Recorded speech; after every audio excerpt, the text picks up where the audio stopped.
네, 오늘은 베드로 전서 개관을 하도록 하겠습니다. 베드로 전서는 베드로가 쓴 편지죠. 베드로가 두 편의 편지를 썼는데 베드로 전서, 베드로 후서 이렇게 썼습니다. 베드로의 저작에 대해서 의심하는 사람들이 조금 있어요. 많지는 않은데 그 이유가 이거 베드로 치고는 너무 감성적이기도 하고 또 헬라어로 쓰여졌고 또 70인역이라고 하는 구약 성경을 헬라어로 번역한 게 있는데 그런 것 그 성경 구절을 많이 인용하는 것을 봤을 때는 히브리어로 된 구약 성경을 인용하는 것이 아니라 헬라어로 된 구약 성경을 인용하는 걸 봤을 때는 베드로가 헬라어를 그렇게 잘하지 못했을 텐데 이거 베드로가 아닌 것 같다 이렇게 생각하는 사람들이 있다는 거예요. 그런데 이것에 대해서 충분히 반박이 가능합니다. 베드로가 어부였잖아요. 그래서 뭐 많이 못 배웠을 거라고 생각을 하고 또 헬라어도 못했을 거라고 생각을 하는데 많이 배우지는 않았을 수 있습니다. 근데 헬라어는 어부는 곧 이제 고기를 팔고 상인의 역할을 또 했기 때문에 그 당시 헬라어는 시장 언어여서 많은 사람들이 그 언어를 사용을 하고 있었어요. 그리고 베드로가 예수님을 만났을 때는 조금 부족했더라도 예수님을 만나고 난 이후에 지금 한 30년 정도가 흘렀던 시기예요. 그렇기 때문에 헬라어에 대해서도 더 많이 능통했을 거라고 생각이 되고 또 부족한 점은 실루아노라는 사람이 이걸 대피를 해줬기 때문에 그 사람이 헬라어에 능통하게 되면 잘 써줄 수 있다. 이렇게 또 볼 수가 있는 것이죠. 그리고 이게 베드로의 저작이라는 것이 많이 느껴지는 이유는 베드로의 경험적인 것이나 또 예수님께 받았던 말씀들이 생각이 나서 쓰게 되었던 것들을 좀 보게 되는데 그런 부분에 보면 예수님이 부활하시고 나서 자신을 부인했었던 베드로가 힘없이 다시 물고기를 잡으러 갈 때 예수님이 베드로한테 나타나셔서 말씀하세요. 내 양을 먹이라, 내 양을 치라, 내 양을 먹이라 3번이나 말씀하세요. 3번이나. 그런데 지금 5장 2절에서도 어떻게 말을 합니까? 너희 중에 있는 하나님의 양무리를 치되 억지로 하지 말고 하나님의 뜻을 따라 자원함으로 하여 더러운 이득을 취하여 하지 말고 기꺼이 하며 이렇게 얘기를 하죠. 하나님의 양무리를 치되라고 하면서 예수님이 본인한테 양을 치라라고 한 것을 떠올리면서 자기도 이제 자기 후배들한테 너희들도 양을 쳐라라고 해요. 목양을 하라는 거죠. 목회하라는 거예요. 그런데 이게 누구의 양이에요? 주님께서 말씀하시죠. 내 양을 쳐라. 베드로도 마찬가지예요. 너희들의 양을 쳐라가 아니라 하나님의 양무리를 쳐라. 누구 뜻대로? 하나님의 뜻대로 자원함으로 해라. 이렇게 얘기를 하고 있는 것을 봐서 아유 베드로가 예수님께 받았던 그 말씀을 떠올리면서 얘기하는 것이다. 그리고 예수님께서 겟세마네에서 기도를 하시잖아요. 이 잔을 내게서 옮기시옵소서 기도를 할 때 요한과 야고보와 베드로가 어떻게 하고 있었습니까? 같이 기도를 했었나요? 자고 있었죠. 네, 잠에 푹 취해서 주님께서 어찌하여 너희는 깨어 있을 수 없더냐, 나를 위해서 기도할 수 없더냐라고 책망을 하시죠. 이랬던 모습 때문에 자기가 졸고 자고 이랬던 모습에서 마귀한테 당해서 예수님을 부인했던 것으로 느끼고 있는 거죠. 그래서 너희들은 마귀가 우는 사자와 같이 입을 벌리면서 잡아먹으려고 하고 있기 때문에 깨어있으라 이렇게 얘기를 하는 거예요. 잠자지 말라는 것이 아니라 비유적으로 표현하는 거죠. 영적으로 늘 깨어서 기도하고 예수 그리스도를 따르는 삶을 살아라 이것을 권면하는 거예요. 자기 경험에서 나왔으니까 얼마나 간절할까요? 그런 모습이 있고 또 온유함과 두려움으로 너희가 대답할 것을 해라 이렇게 강조를 하면서 베드로 같지 않은 모습이 있어요. 베드로는 온유하고 좀 두려워하는 마음 이런 것을 갖지 않고 오히려 본인의 기질이 굉장히 강했었거든요. 그래서 예수님이 대제사장의 종들이 찾아와서 병사들이 잡으러 갈 때 칼을 뽑아서 말고라는 대제사장의 종의 귀를 잘랐었던 그런 베드로였는데 이제 성령을 받고 나서 어떻게 됐습니까? 온유하게 바뀐 거예요. 아, 내 기질이 아니라 오직 하나님을 의지해서 사는 것이 맞구나. 그래서 뭔가를 얘기할 때도 온유함으로 바뀌고 무엇을 할 때마다 하나님께 맡기는 삶을 사는 것을 보게 돼요. 그런 것이 4장 19절 보시면 선을 행하는 가운데 끝에 보세요. 선을 행하는 가운데 그 영혼을 미쁘신 창조주께 의탁할지어다 이렇게 얘기를 하면서 하나님께 의지하는 것 이것이 중요하다. 베드로는 의지하지 않고 살았었거든요. 그리고 또 7절, 너희 염려를 다 주께 맡기라. 그가 너희를 돌보심이라. 이렇게 얘기를 하죠. 그리고 11절 보세요. 5장 11절. 5장 7절을 방금 읽었고 5장 11절, 권능이 세세토록 그에게 있을지어다. 권능, 힘이 자기에게 있지 않다는 걸 알게 된 거죠. 그전에는 자기 힘으로 구원을 이루어보려고 했어요. 자기 힘으로 예수님을 지켜보려고 했던 것이죠. 근데 이런 것들이 깨어지고 변화된 베드로의 모습, 자기가 부인한 것을 통해서 자기가 얼마나 나약한 존재인지, 얼마나 죄인 되었는지를 깨닫게 되고 나서 이제 성화된 모습으로 편지를 쓰고 있는 거라고 충분히 볼 수가 있습니다. 그 외에도 또 뭐 많아요. 여기서 2장 4절에서는 예수님을 보배로 온 산돌이라고 했는데, 이건 예수님께서 베드로에게 너는 반석이다, 내가 이 반석 위에 교회를 세우겠다라고 한 것처럼, 이 반석은 베드로 자체를 가리킨 것이 아니라 예수님을 주로 고백하고 나서 이 얘기하시죠. 주는 그리스도시요 살아계신 하나님의 아들입니다. 이 얘기 듣고 나서 예수님이 베드로한테 너는 반석이다, 내가 이 반석 위에 교회를 세우겠다라고 한 것은 예수님을 믿는 신앙 위에 교회를 세우겠다라는 거죠. 반석은 예수님을 믿는 신앙이에요. 이와 같이 예수님이 자신들의 보배로운 산돌이라고 얘기하고, 그 돌을 믿는 자들은 너희도 산돌과 같이라고 하면서 2장 5절에서 얘기를 하죠. 성도들도 주님과 연합되어서 하나님의 집을 세워간다는 것을 얘기를 하고 있습니다. 뭐 많이 있지만 이 정도로 하면서 베드로의 저작서를 강조할 수가 있을 것 같아요. 그러면 수신자는 누구냐? 베드로가 누구한테 쓰는 편지인가? 1절 보시면 본도, 갈라디아, 갑바도기아, 아시아, 비두니아에 흩어진 나그네라고 해요. 지금 이 도시들은 갈라디아 북쪽에 있는, 지금 터키 북쪽에 있는 위치한 도시들이에요. 예, 터키 북쪽에 있는 도시들. 이 사람들이 박해로 인해서 기독교인들이 막 뿔뿔이 흩어졌었어요. 원래 바울이 사역했었던 곳은 터키 남쪽에 해당되는 곳인데, 이제 북쪽으로 흩어졌다라는 것은 박해가 있었다라는 거죠. 그럼 이 흩어진 자들이 누구인가? 여기서 흩어진 나그네라고 하는데, 이 표현은 원래 흩어진 디아스포라라는 단어예요. 유대인들한테, 이스라엘 사람들한테 쓰는 단어인데, 여기서는 이스라엘뿐만이 아니라 유대 그리스도인뿐만이 아니라 이방인 그리스도인까지 묶어서 은유적으로 표현을 하고 있는 거예요. 왜 그런가? 이 구약 성경에서 흩어진 나그네라고 하면 당연히 이스라엘 백성이에요. 근데 지금 신약 성경에 와서 베드로가 흩어진 나그네라고 했을 때 새 이스라엘을 총칭해서 하는 말이에요. 새 이스라엘 교회. 네, 죄송합니다. 그 한번 발음 꼬였다고 싹 웃으시길래. 네, 새 이스라엘 교회를 총칭해서 하는 말이에요.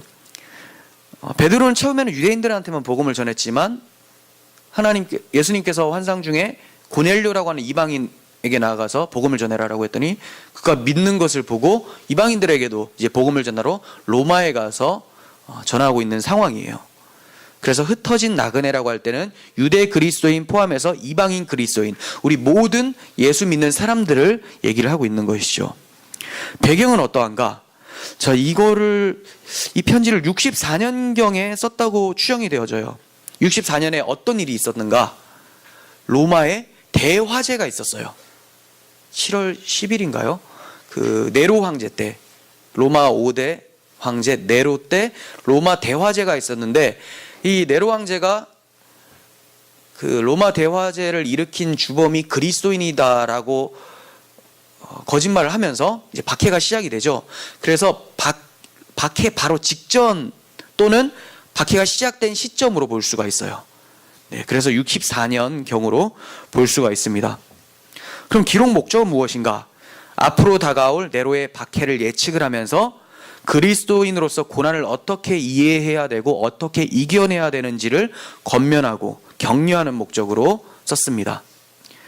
자, 이게 이제 서론이고, 베드로전서의 전체적인 구조는 크게 말씀드리면, 서두에는 복음으로서 구원받은 하나님의 백성들, 복음이 강조되어 있겠죠. 하나님의 백성들은 복음으로 구원받게 되었다. 이 복음을 상당히 강조하고 있고, 두 번째는 이 복음을 받은 자들, 즉 복음을 받고 하나님 백성으로서 이 땅에서는 나그네로 사는 사람들은 어떤 삶을 살아가야 되는가, 복음에 합당한 삶에 대해서 두 번째 얘기를 하고 있고, 세 번째는 자, 이처럼 복음을 받고 복음에 합당한 삶을 살아가는 사람들이 고난을 맞이하게 됐을 때는 그럼 어떻게 인내해야 되는가, 이것을 설명하는 것이 베드로 전서의 전체 내용입니다. 자, 그러면 좀 살펴볼 텐데, 베드로는 다가오는 불시험, 여기 이제 4장에서 불시험이라고 하죠. 4장 12절에서 다가오는 불시험을 어떻게 이겨내야 되는가, 이 불시험이 뭘까요? 앞에 말씀드린 대로 네로의 박해죠. 이 불시험을 어떻게 감당할 수 있는지 설명하는데, 그 설명하는 핵심이 오직 하나예요. 복음이라는 거예요. 복음으로 이겨내라, 복음으로 감당해라, 이거죠. 1장 2절 한번 보겠습니다. 하나님 아버지의 미리 아심을 따라 성령이 거룩하게 하심으로 순종함과 예수 그리스도의 핏부림을 얻기 위하여 택하심을 받은 자들에게 편지하노니 은혜와 평강이 너희에게 더욱 많을지어다, 이렇게 얘기해요. 자, 이게 무슨 말입니까? 은혜와 평강이 너희들에게 더욱 많을지어다, 굉장히 필요하다라는 거죠. 왜요? 고난이 찾아오니까. 그럼 은혜와 평강은 어디서부터 출발을 할까요? 자, 앞에 설명을 하고 있죠. 하나님 아버지, 성부 하나님이 미리 아셔서, 이거는 우리의 어떤 행동할 걸 아신다는 게 아니라 제가 제 딸 예담이를 안다, 제 아내를 안다라고 하는 것은 관계가 있는 거죠. 네, 이 정체성 자체를 안다. 하나님이 그 사람을 아시고 구원하기로 작정하신 이것을 미리 아신다라고 해요. 성부 하나님이 그를 미리 아시고, 따라서 성령이 거룩하게 하심으로 순종하게 하신다. 성령의 역사가 나오죠. 성부, 성령, 그리고 예수 그리스도의 핏부림, 예수님이 그리스도의 보혈을 흘려주심으로써 우리가 깨끗하게 나음을 입죠. 네, 성자 예수님의 대속사역까지 얘기를 하고 있어요. 즉 성부, 성자, 성령의 구원의 사역, 이것을 통해서 은혜와 평강이 넘쳐나야 된다는 것을 얘기를 하죠. 즉 복음으로 고난을 이겨내라 라고 얘기를 하고 있습니다. 이뿐 아니라 십자가, 부활, 재림에 대해서 강조하면서 복음으로 격려하는 모습을 볼 수가 있는데, 좀 살펴볼게요. 1장 3절 한번 보세요. 우리 주 예수 그리스도의 아버지 하나님을 찬송하리로다. 그의 많으신 긍휼대로 예수 그리스도를 죽은 자 가운데서, 십자가죠, 죽은 자 가운데서 부활하게 하심으로, 부활신앙이 나오죠.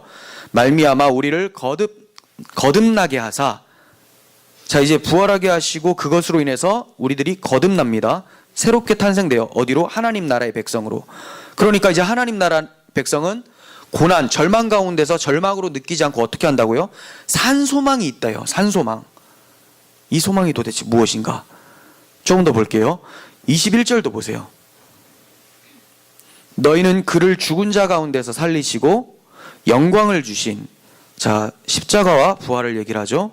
하나님을 그리스도로 말미암아 믿는 자니 너희 믿음과 소망이 하나님께 있게 하셨느니라. 자, 그러면 산소망이 뭡니까? 하나님이죠. 하나님이 여러분들에게 살아있는 소망이 되어야 된다고 강조를 하고 있어요. 어떤 상황에서? 고난 가운데서도 십자가 부활을 증거를 하고, 이 십자가 부활을 믿는 사람들은 하나님의 백성으로 거듭났고 산 소망, 하나님이 자신의 소망으로 다가왔다라는 거예요. 그 소망은 잠깐 있는 이 세상이 아니라 영원한 영광의 하나님 품이다라고 설명을 하는 거예요. 그래서 5장 10절 보시면 오늘 본문이죠. 모든 은혜의 하나님 그리스도 안에서 너희를 부르사 자기의 영원한 영광에 들어가게 하시니가 잠깐 고난을 당한 너희를 친히 온전하게 하시며 굳건하게 하시며 강하게 하시며 털을 견고하게 하시리라, 이렇게 얘기를 합니다. 네, 자기의 영원한 영광에 들어가게 하시니. 자, 우리는 그러면 지금 하나님의 영원한 영광에 들어가 있는 상태죠. 하나님의 품에 들어가 있는 상태이기 때문에 안전하다라는 거예요. 그런데 나는 아직 이 육신의 몸을 입고 있고 아직 하나님 나라에 들어가지 않았는데 왜 이렇게 표현하는 걸까요? 우리 관점에서는 아직까지 구원은 진행형이에요. 완성이 안 됐어요. 구원을 이루어가고 있는 거죠. 그런데 여기서는 하나님 관점에서 하나님이 불렀으면 그는 이미 들어와 있는 것과 마찬가지라는 거죠. 왜 그렇습니까? 하나님은 작정하신 것이 100% 이루어지기 때문에 하나님이 계획하신 것은 이미 이루어졌다라고 볼 수 있는 것이죠. 하나님은 시간 밖에서 영원을 주관하고 계시기 때문에 영원의 시점에서 봤을 때는 하나님이 구원하시기로 작정했으면 이미 구원이 된 거예요. 그런데 우리는 그것을 삶 속에서 경험해 가는 거죠. 그래서 여러분들은 이 땅에서 잠깐 고난을 당하더라도 우리들의 영혼이 어디에 있다고요? 이미 하나님 품에 있는 것이고 주님 다시 오실 때는 우리의 몸과 함께 하나님 품에서 안식하도록 반드시 만드실 것이 바로 산소망이라고 얘기를 하고 있습니다. 5장 10절에서는 고난과 영광, 잠깐과 영원히 대조가 되어 있죠. 그리고 이러한 영원한 영광은 하나님의 은혜로부터 주어지는데 그 은혜가 어디에 있다는 거죠? 그리스도 안에서. 그죠? 5장 10절 보세요. 모든 은혜의 하나님, 곧 그리스도 안에서 이렇게 얘기해요. 그러니까 여러분들이 그리스도 안, 복음 안에서 산 소망을 얻게 된다는 것을 얘기를 하고 있습니다.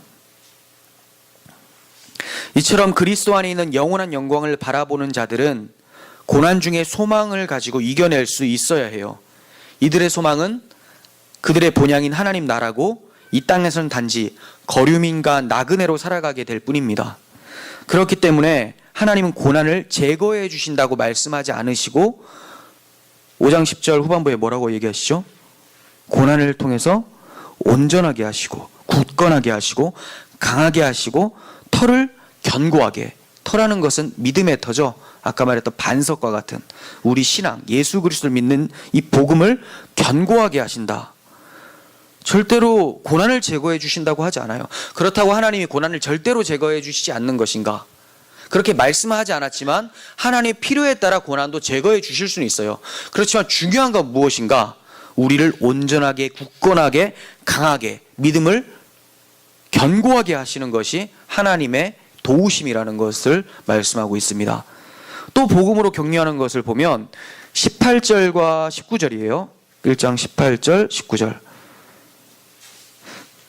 너희가 알거니와 너희 조상이 물려준 헛된 행실에서 대속함을 받은 것은, 자, 이 조상들이 물려준 헛된 행실은 우상 숭배하고 하나님을 경외함 없이 방탕하게 살았던 것이죠.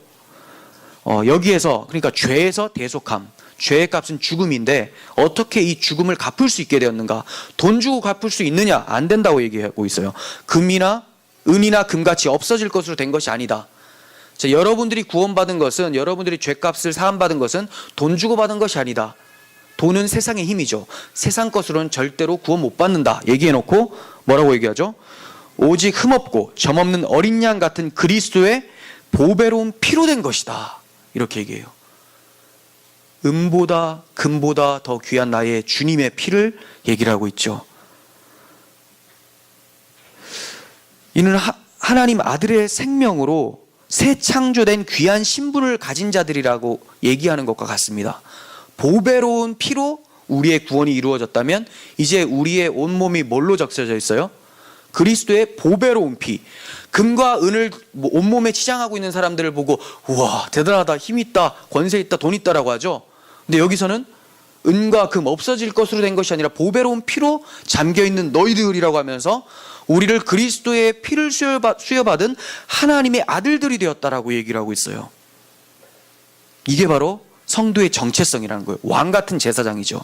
그래서 2장 9절에서 그러나 너희는 택하신 족속이요 왕 같은 제사장들이요 거룩한 나라요 그의 소유가 된 백성이니 이는 너희를 어두운 데서 불러내어 그의 기이한 빛 가운데 들어가게 하신 이의 아름다운 덕을 선포하게 하려 하심이라 이렇게 얘기를 합니다. 이것이 위로가 되지 않습니까? 우리의 정체성이 하나님이 택하신 족속이고 왕 같은 제사장이고 거룩한 나라, 세상에 사라질 나라가 아니에요. 마귀의 권세 아래 있는 나라가 아니라 하나님의 나라, 그의 소유가 된 백성이니 이제 어두운 데서 빛 가운데로 들어가게 된 자들이라고 얘기를 하기 때문에 이것이 우리에게 소망으로 다가와야 된다는 거죠. 이렇게 이것이 소망된 자들은 무엇으로 삽니까? 기이한 빛에 들어가게 하신 이의 아름다운 덕을 선포하게 하는 것이 그들의 사명이고 삶의 목적이라는 거예요. 우리는 절대로 우리의 영광을 위해서 살지 않습니다. 우리를 구원해 내셔서 하나님의 기이한 빛에 들어가게 하신 이의 아름다운 덕을 선포하는 것. 그래서 우리가 날마다 찬송해야 되고 하나님 나라 가면 밤새 찬양한다고 하죠. 밤낮 찬양한다. 왜요? 이게 이 땅에서 우리 성도의 목적이고 이제 우리를 공격하는 마귀의 세력이 없어졌으니 그냥 방해함 받지 않고 평생을 찬양할 수 있게 되는 거예요. 그러니까 이 땅에서 하나님 찬양하는 것이 기쁘지 않고 괴롭고 지루하고 4절 끝나고 5절짜리 찬양하면 막 괴로운 사람들은 안 되겠죠. 네, 이것이 우리의 목적인데. 자, 그리고 또 어떻게 위로합니까? 2장 4절. 베드로전서 복음이 참 많이 나옵니다. 2장 4절. 사람에게는 버림받았으나, 자, 사람에게 버림받았기 때문에 어떻게 됐습니까? 십자가가 발생됐죠. 하나님께는 택하심을 입은 보배로운 산돌이신 예수께 나아가, 이렇게 얘기를 합니다. 이것은 사람들이 십자가에 못 박은 예수님을 하나님이 산돌이라고 하는 이유가 뭡니까? 돌. 새 성전, 즉 하나님 나라를 세우는 일에 기초석으로 두셨다라는 거예요. 사람들은 건축자들이 버린 돌이다 이렇게 얘기해요. 자, 쓰다가 이 돌 필요 없어 버렸는데 하나님은 이 돌을 성전을 짓는 기초석으로 세우신다라는 것이죠. 사람들은 십자가를 보면서 아우 패배자, 저게 무슨 능력이 있어 이렇게 얘기를 하죠.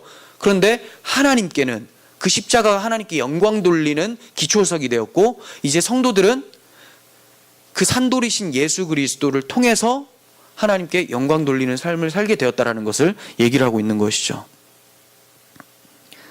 자, 그리고 그렇게 예수님만 산돌로서 하나님의 성전의 기초가 된 것을 말하는 것이 아니라 5절에서 너희도 산돌같이 신령한 집으로 세워지고 하나님 나라죠.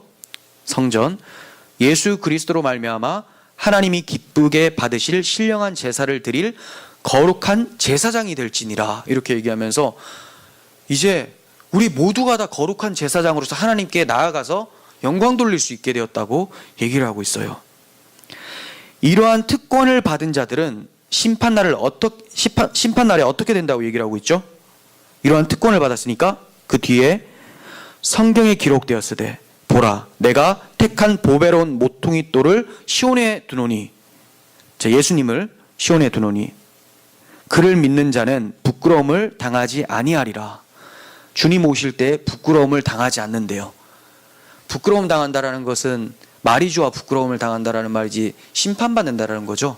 지옥의 형벌을 받게 되지 않는다라고 하고 있습니다. 이처럼 복음으로 격려하고 있습니다. 그리고 그리스도의 십자가 부활로 격려하고 나서 재림까지 얘기해 주면서 격려하고 있어요. 재림.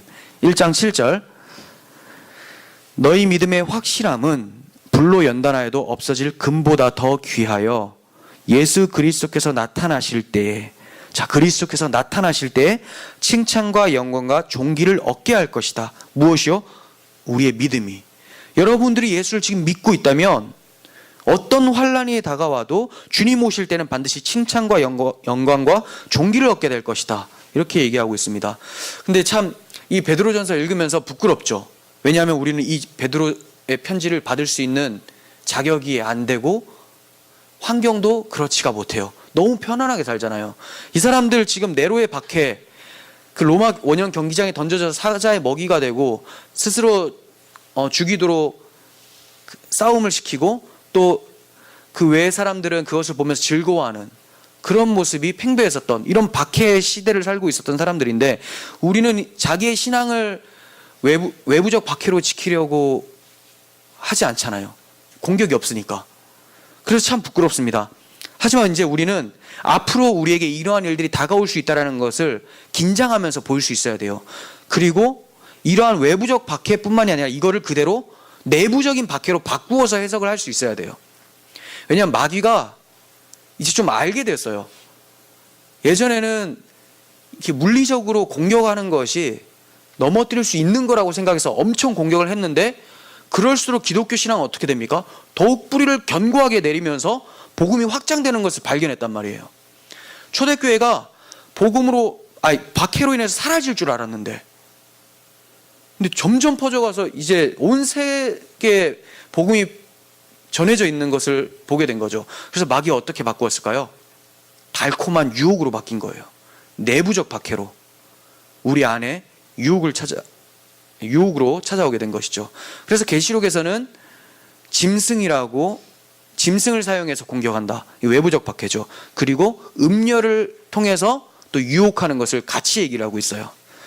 우리가 이것이 나에게 너무 동떨어진 것 같아 라고 생각하지 마세요. 우리 안에서 이미 이보다 더 강한 박해가 오고 있어요. 마귀가 얼마나 우리의 정욕과 쾌락들을 부추겨가지고 죄 가운데 빠지게 합니까? 그래서 베드로가 그런 걸 잊지 않고 뒤에 가면 이 외부적 박해뿐만이 아니라 사람들의 행실 속에서 어떻게 살아야 될지를 권면해 주는 것을 보게 돼요.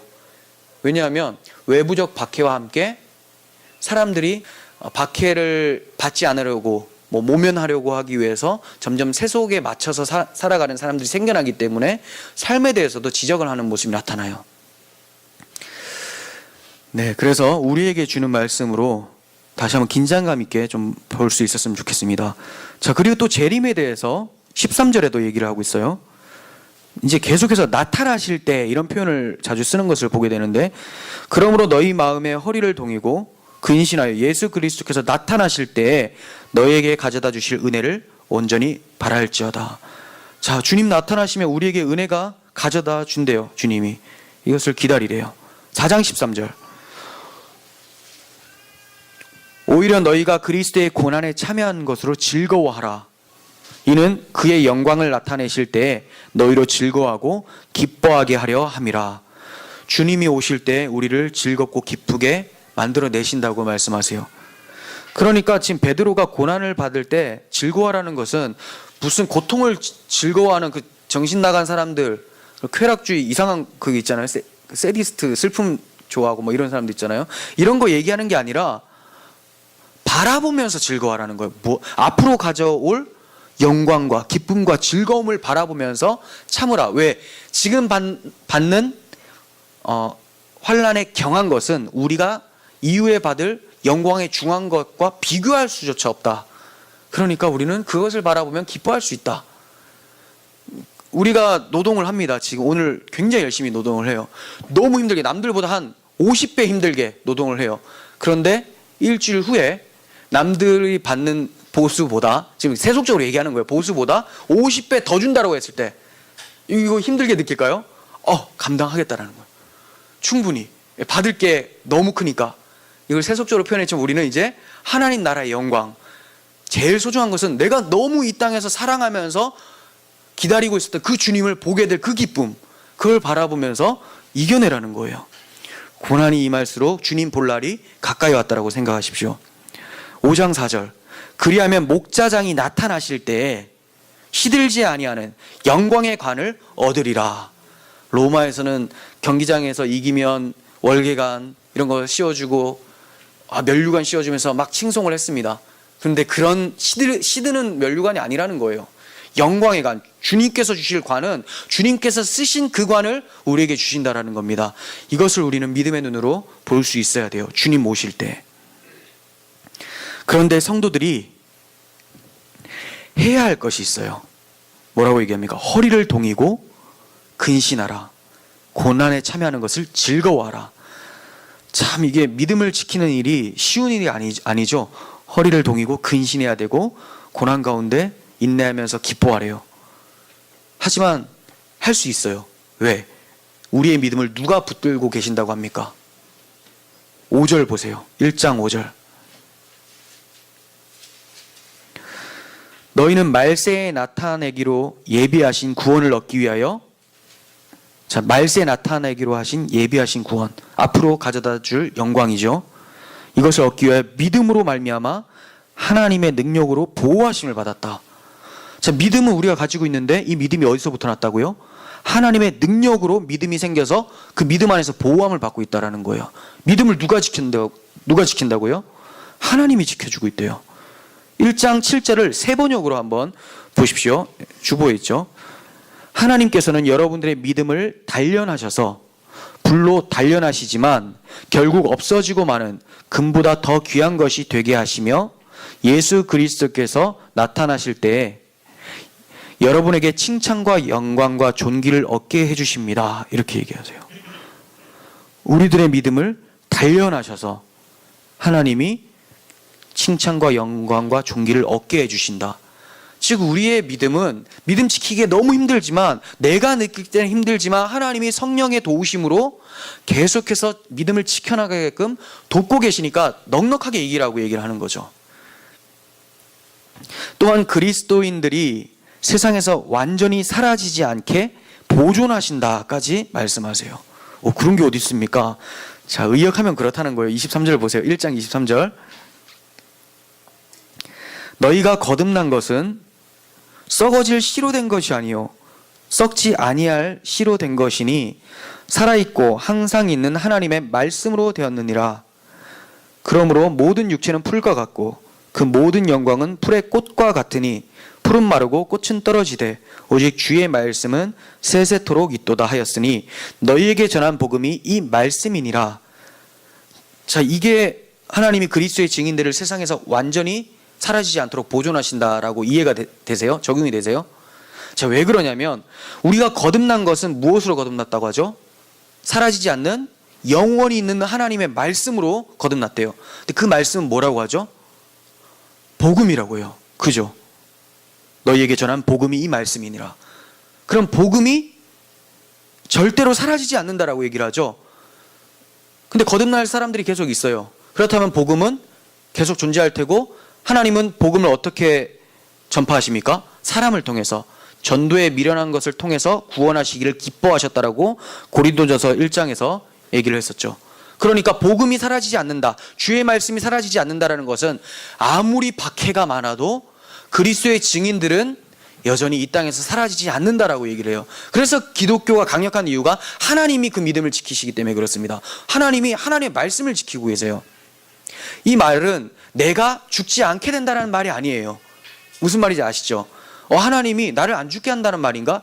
그게 아니라 내가 죽더라도, 내 주변에 많은 사람들이 죽더라도, 기독교인들이 죽더라도 복음이 절대로 사라지지 않는다.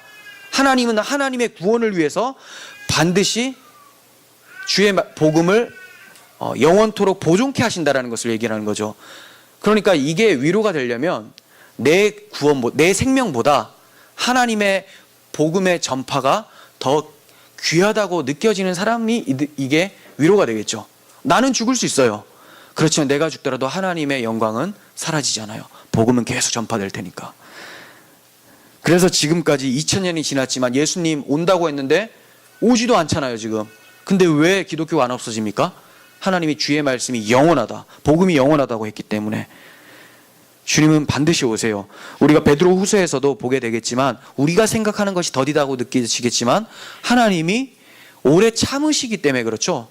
예, 구원할 자를 다 구원해내기 위해서 천년을 하루같이, 하루를 천년같이 참으시기 때문에 더디 오신다고 느껴지는 것이 결코 더딘 것이 아니다라고 말씀하고 있습니다. 자, 이렇게 고난을 이겨낼 방편으로 복음을 제시를 하고 있었어요. 베드로는 그리스도인의 고난을 설명하기 위해서 그리스도의 고난에 대해서 먼저 설명을 해요. 우리가 왜 고난받는가?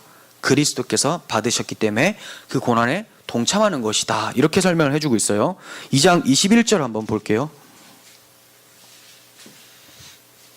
2장 21절에서 24절. 이를 위하여 너희가 부르심을 받았으니 그리스도도 너희를 위하여 고난을 받으사 너희에게 본을 끼쳐 그 자취를 따라오게 하려 하셨느니라. 자, 그리스도께서 고난받는 본을 끼쳤대요. 고난 중에 인내하고 하나님께 영광 돌리는 삶을 사셨죠. 우리도 이렇게 따라오라고 고난을 받으셨대요. 22절. 그는 죄를 범하지 아니하시고 그 입에 거짓도 없으시며. 이게 고난받으면서 우리가 주님을 따라가야 될 모습이에요. 욕을 당하시되 맞대어 욕하지 아니하시고. 우린 욕하면 쌍욕으로 대갚아주는 그런 버릇이 있는데, 일상욕은 이제 한 개의 욕을 두 가지의 욕으로 하는 거지, 욕이 아니에요, 제가 말하는. 한 가지 욕을 받으면 두 가지로 갚아주는 그런 못된 습관을 지니고 있는데, 주님은 안 그랬다고 얘기하죠.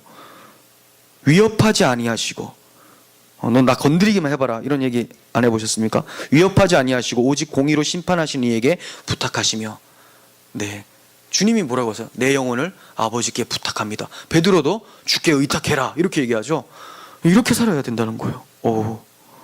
참 부담되지만, 아까 믿음을 누가 지킨다고요? 하나님의 능력으로 지킨다고 했으니까 할 수 있습니다.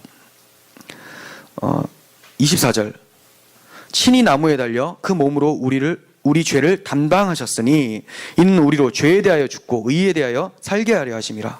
그가 채찍에 맞음으로 너희가 나음을 얻었다.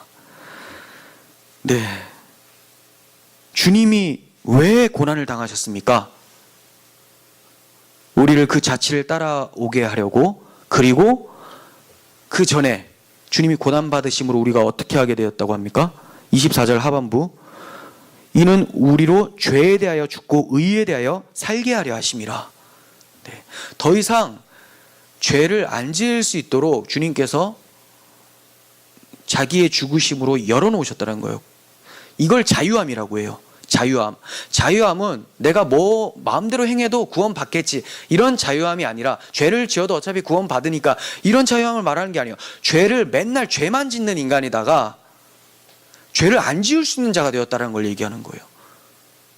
여기서 죄만 짓는 인간이었다는 것은, 그러면 불신자들은 죄만 짓습니까? 선행하잖아요.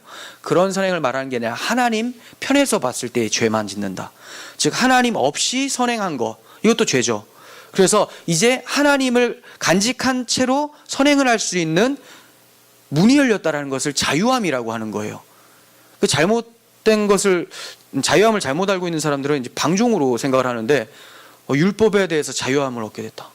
이거는 구원과 상관없이 마음껏 율법을 행할 수 있게 되었다라고 생각을 해야 되지, 율법 안 지켜도 이제 구원 받겠거니, 이렇게 생각하는 방향은 자유함이 아니죠. 아직까지 죄의 종로를 타고 있는 모습이에요. 자, 그리고 3장 18절에서 주님이 고난받으신 이유에 대해서 또 설명하세요. 그리스도께서 단번에 죄를 위하여 죽으사 의인으로서 불의한 자를 대신하셨으니 이는 우리를 하나님 앞으로 인도하려 하심이라. 자, 주님이 우리를 위해 고난받으신 이유를 이제 정리를 해보면, 첫 번째, 고난받으셔서 하나님 앞으로 인도하셨다. 그죠? 그리고 죄에 대해서 죽고 의에 대해서 살게 하신다. 그리고 고난 가운데 믿음의 본을 받아 그리스도와 같이 순종하며 살게 하신다. 이렇게 연결이 되는 것이죠. 제가 거꾸로 이제 순서를 살펴봤지만, 말씀이 이제 거꾸로 이렇게 돼 있어서 순서가 2장, 3장 이렇게 나가다 보니까 그렇게 된 건데, 순서로 따지면 하나님 앞으로 인도하게 하시고, 그리고 죄에 대해서 죽고 의에 대해서 살게 하시고, 그리고 고난 당할 때 주님을 따라 순종하는 모습으로 살게 하시려고 이렇게 고난을 당하셨다. 이처럼 그리스도의 고난이 우리를 하나님께로 인도하고 의로운 삶을 살게 하는 초석을 마련해 놓으신 것이라면, 이제 그리스도와 연합된 자들은 그리스도의 고난을 삶 속에서 경험하면서 날마다 하나님께 인도함을 받아서 그분 앞에서 의로운 삶을 살게 되는 것이 마땅하다는 거예요. 마땅하다. 그래서 성도에게 고난이 찾아올 때 이상하게 여기지 말라. 왜? 마땅하니까. 이렇게 표현하고 있습니다. 4장 12절 한번 보세요. 사랑하는 자들아, 너희를 연단하려고 오는 불시험을 이상한 일 당한 것 같이 이상하게 여기지 말고, 오히려 너희가 그리스도의 고난에 참여하는 것으로 즐거워하라. 이는 그의 영광을 나타내실 때 너희로 즐거워하고 기뻐하게 하려 함이다. 아멘. 이상하게 여기지 마십시오. 오히려 뭘 이상하게 여겨야 된다고요? 안 찾아오는 것에 대해서. 네, 여기서 이상하게 여겨야 되는 것이죠. 베드로는 다가오는 불시험을 심판을 위해서 불시험이 온다, 이렇게 또 표현하고 있어요. 4장 17절 보세요. 하나님의 집에서 심판을 시작할 때가 되었나니 만일 우리에게 먼저 하면 하나님의 복음을 순종하지 아니하는 자들의 그 마지막은 어떠하며, 이렇게 얘기를 합니다. 불시험 자체가 심판이라고 말하는 것이 아니라 로마 네로 황제가 박해를 하잖아요. 이것 자체가 심판이 아니에요. 이거는 아까 말했듯이 하나님께로 더 나아가게 하는 그 하나님의 방편이죠. 도구죠. 은혜의 방편. 근데 뭐가 심판이라고 합니까? 이를 통해 하나님의 백성인 척하는 가라지들을 가려내는 심판을 얘기를 하는 거예요. 불시험이 다가오는데 불시험 자체가 심판이 아니라 불시험을 통해서 심판할 자들을 걸러내기 위한다는 거죠. 무서운 말이에요. 어디서부터 시작한다고요? 하나님의 집에서부터, 믿는 자들에게서부터, 교회 안에서부터 가짜들을 나타내신다. 무엇으로? 고난을 통해서. 그래서 철로역정 보면 그 크리스찬과 함께 동행하던 사람들 중에 뭐 변덕쟁이, 고집쟁이, 거짓말쟁이 이런 사람들 고난이 찾아오면 다 흩어져 가버리죠. 변덕쟁이는 이제 나는 내 고향으로 다시 돌아가야 되겠네 하면서 가버리잖아요. 이런 모습이 나타나죠. 이게 바로 심판인 거예요. 그러니까 성도라면 어떻게 해야 될까요? 개코 콘서트에선가 정신 바짝 차리자 이거 있잖아요. 정신 바짝 차려야 되는 거예요. 얘기해요. 4장 7절에서 만물의 마지막이 가까이 왔으니 그러므로 너희는 정신을 차리고 근신하여 기도하라. 정신만 차리고 근신한다고 하는 게 아니라 그랬으면 어떻게 한다고요? 기도하라. 자신들이 이 세상에선 나그네요 거류민이요 하나님 나라에서는 왕같은 제사장이요 그의 소유된 백성임을 잊지 않고 정체성에 맞는 삶을 살도록 깨어 있어야 한다고 지금 베드로가 얘기를 하고 있는 것이죠.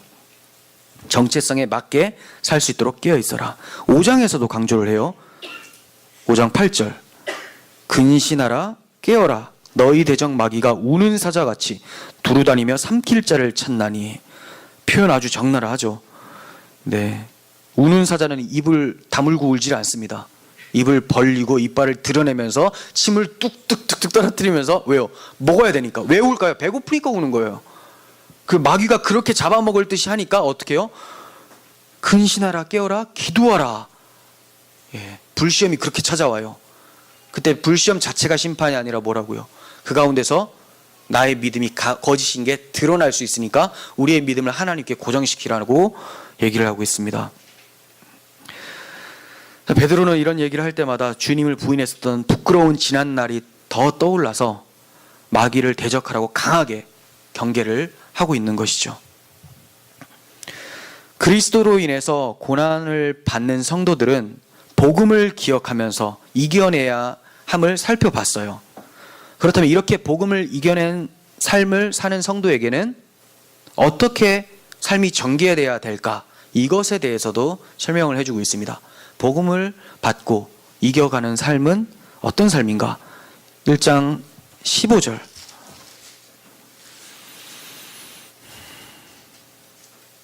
17절까지 볼게요. 오직 너희를 부르신 거룩한 이처럼 너희도 모든 행실에 거룩한 자가 되라.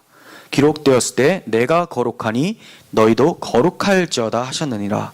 외모로 보지 아니하시고 각 사람의 행위대로 심판하신 이를 너희가 아버지라고 부른즉 너희가 나그네로 있을 때 두려움으로 지내라. 네, 주님을 경외하는 삶을 살라고 하죠.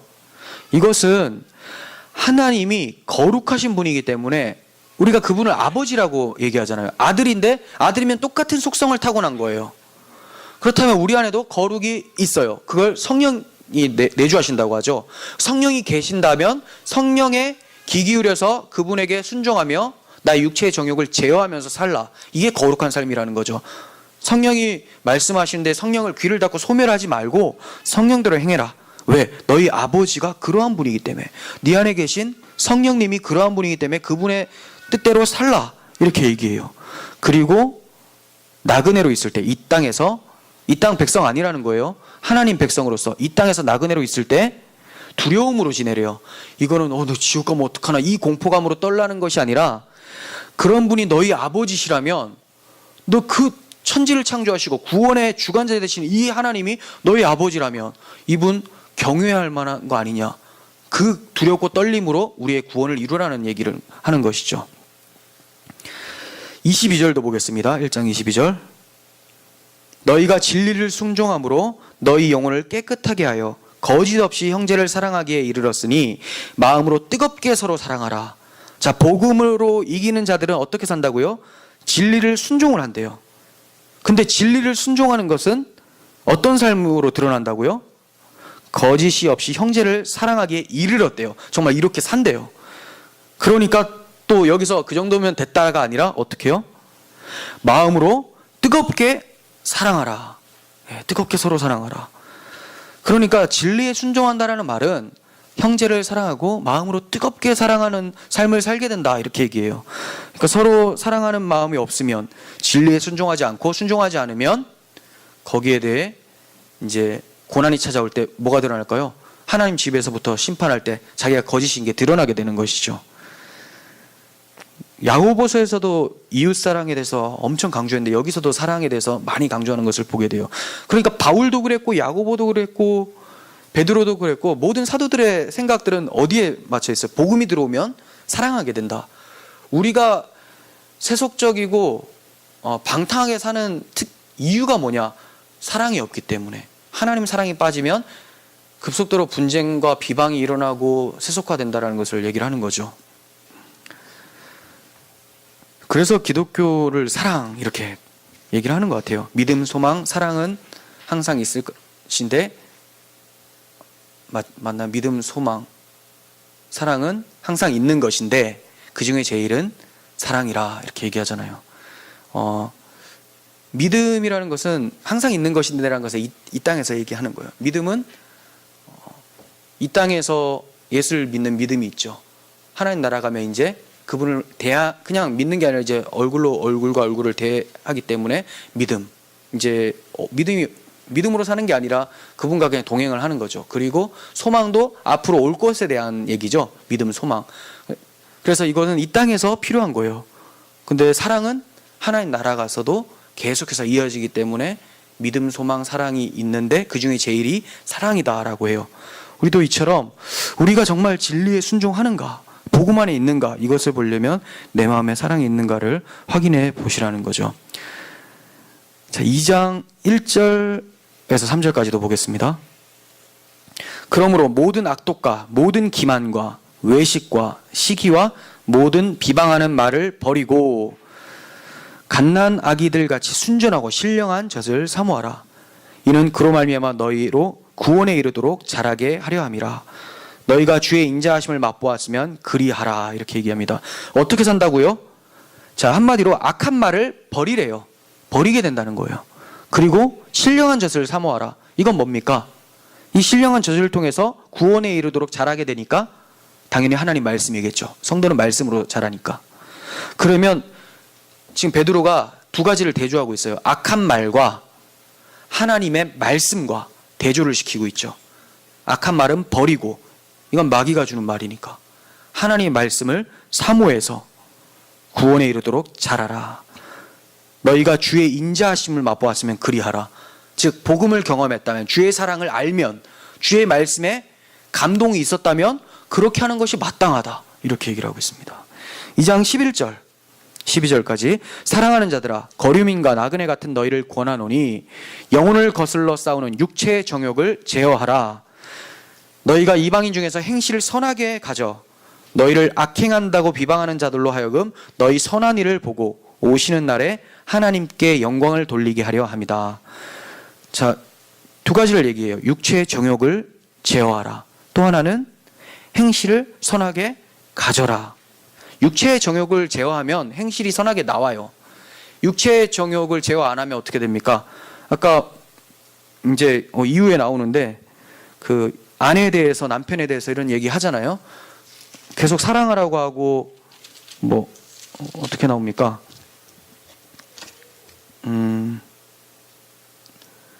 남편에게 순종하고, 또 남편들은 아내가 더 연약한 그릇임을 알고 은혜를 함께 이어받을 자로 알아 귀하게 여기라, 이렇게 얘기를 합니다. 근데 육체의 정욕이 그대로 있으면 기질대로 행하죠.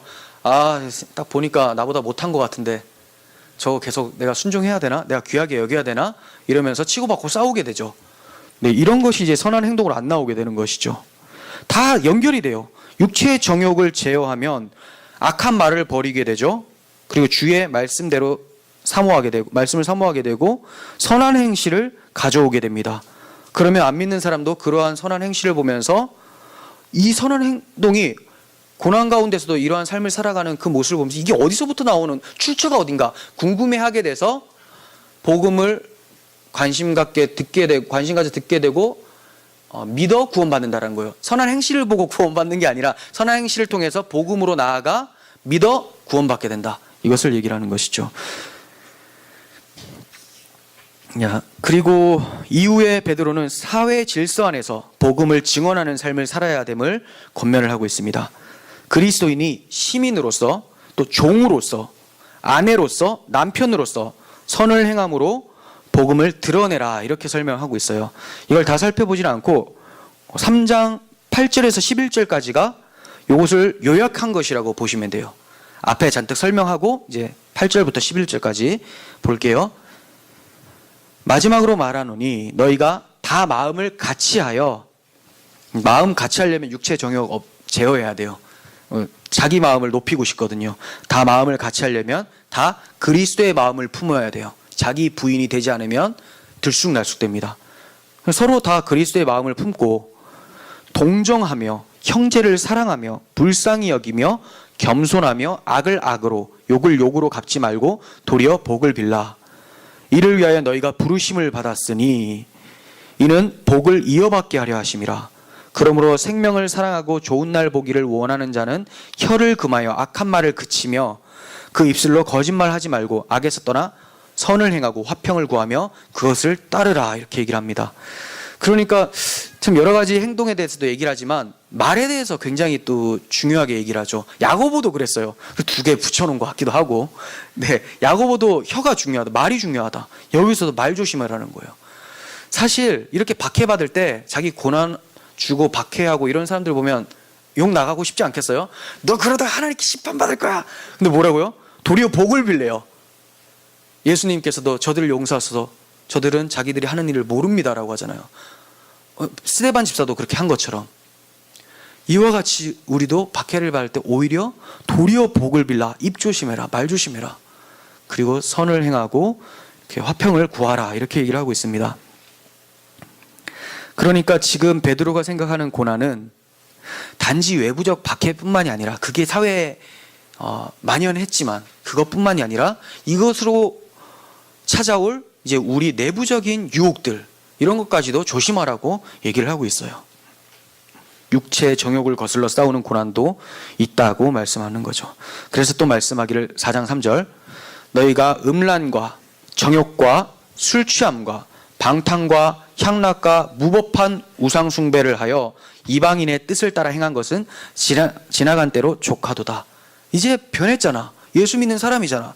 이제는 이거 안 한다. 이렇게 얘기를 합니다. 베드로는 지금까지 사회 질서 안에서 어떻게 살아야 할지에 대해서 권면을 했어요. 이제 교회 공동체 안에서 어떻게 살아야 될지에 대해서도 권면을 합니다. 4장 8절에서 10절 무엇보다도 뜨겁게 서로 사랑할지다. 여기서 서로라는 단어가 강조됩니다. 뜨겁게 서로 사랑하고 사랑은 허다한 죄를 덮느니라. 서로 대접하기를 원망 없이 하고 각각 은사를 받는 대로 하나님의 여러 가지 은혜를 맡은 선한 청지기같이 서로 봉사하라. 자, 서로. 네. 그리고 이어서 교회 장로들에게도 권면을 해요. 5장 2절 3절 너희 중에 있는 하나님의 양무리를 치되 억지로 하지 말고 아까 읽었었죠. 하나님의 뜻을 따라 자원함으로 하며 더러운 이득을 취하지 말고 기꺼이 하며 맡은 자들에게 주장하는 자세를 하지 말고 양무리의 본이 되라. 자, 그러니까 하나님의 양무리 겸손해야 되죠. 자기의 양이 아니고 하나님의 뜻을 따라서 늘 겸손하게 지혜를 구해서 성경대로 목회해야 되고 더러운 이득을 위해서 이거 하면 뭐 성도가 좀 모이겠지 뭐 이런 행동들 있잖아요. 그런 종교 사기꾼 같은 행동하지 말고 기꺼이 자신을 내어줄 수 있도록 그래서 말로만 하지 말고 양무리 앞에서 본을 보여라 이렇게 얘기를 하죠. 삶까지 그렇게 나아가야 된다 얘기를 합니다. 그리고 교회의 젊은 성도들에게도 권면해요. 젊은 자들아 5절 젊은 자들아 이와 같이 장로들에게 순종하고 다 서로 겸손으로 허리를 동이라. 하나님은 교만한 자를 대적하시되 겸손한 자들에게는 은혜를 주시느니라. 그러므로 하나님의 능하신 손 아래 겸손하라. 때가 되면 너희를 높이시리라. 야고보도 이거 강조했죠. 야고보 4장 10절에서 주 앞에서 낮추라. 그리하면 주께서 높이시리라. 이렇게 얘기를 했습니다. 주 앞에서 낮추는 진정한 겸손이 승리의 삶을 살게 된다는 것을 기억하시길 바랍니다. 이제 결론을 맺습니다. 베드로가 5장 10절 이하로 결론을 맺는 것을 보게 돼요. 5장 10절, 11절. 모든 은혜의 하나님 곧 그리스도 안에서 너희를 부르사 자기의 영원한 영광에 들어가게 하신 이가 잠깐 고난을 당한 너희를 친히 온전하게 하시며 굳건하게 하시며 강하게 하시며 터를 견고하게 하시리라. 그래서 권능이 누구에게 있다고 하는 거예요?